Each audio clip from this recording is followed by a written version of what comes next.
Everyone, তো দুপ্পানির জন্য এসে আমরা ভাত খাওয়ার জন্য অর্ডার দিয়ে দিছিলাম যাওয়ার সময়।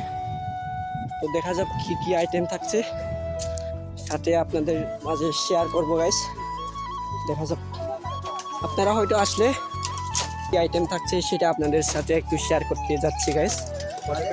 তো বড় ভাই কি অবস্থা, কি কি আইটেম চলতেছে একটু দেখাবেন বড় ভাই, কি কি আইটেম চলতেছে এখানে? এটা হচ্ছে আলু। জি, এটা হচ্ছে আলু গাইস, আপনারা তো দেখতে পাচ্ছেন আলু। আপনার ডাল আমাদের প্রিয়, মেনলি হচ্ছে ডাল।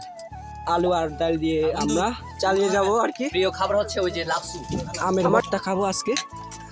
আর মেনলি থাকছে হচ্ছে আমের ভর্তা আর ডাল, সবচেয়ে আর থাকছে হচ্ছে সবজি আলু।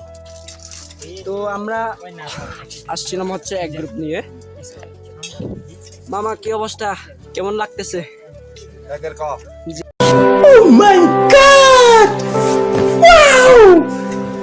সো ভাই ব্রাদার, চলো।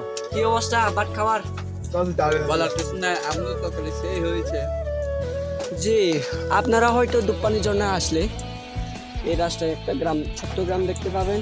এই গ্রামটার নাম হচ্ছে দুপ্পানি পাড়া আর কি, যেহেতু তঞ্চঙ্গা পাড়া। এইটা আপনারা আসলে এখানে অর্ডার দিতে পারবেন।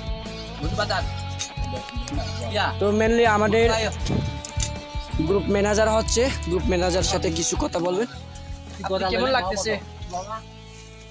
আই এম ভেরি হাংরি ভাই, আমার কিছু বলার নাই। যেহেতু আমাদের গ্রুপের টিম ম্যানেজার, ওনার সাথে কিছু পরামর্শ জিজ্ঞেস করি।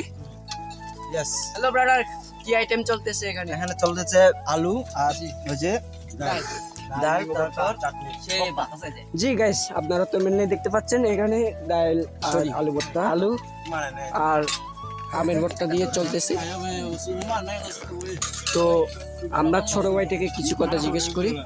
তো ছোট ভাই কেমন, কি অবস্থা? অনেক খারাপ। অনেক খারাপ হয়ে যাচ্ছে গাইস।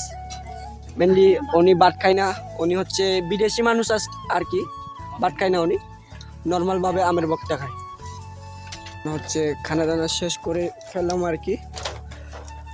তো চমৎকার ভাবে ধন্যবাদ জানাই আমাদের মাসিকে, যেহেতু অপরিচয় আমাদেরকে ভাত রান্না করে দেওয়ার কারণে অসংখ্য ধন্যবাদ ছিল।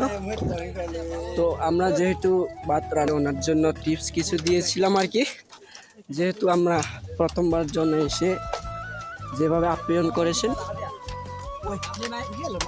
অনেক ভালো লাগতেছে গাইস। আমার অনেক খারাপ লাগতেছে। কেন, কি হয়েছে? কিন্তু তো বুঝাইতে হবে অনেক। কি অবস্থা? খানা দানা শেষ? বলার কিছু নাই আমার, আমি হাঁটতে পারতেছি না, আমি কিভাবে যাবো গ্রামে সেটা ভাবতেছি।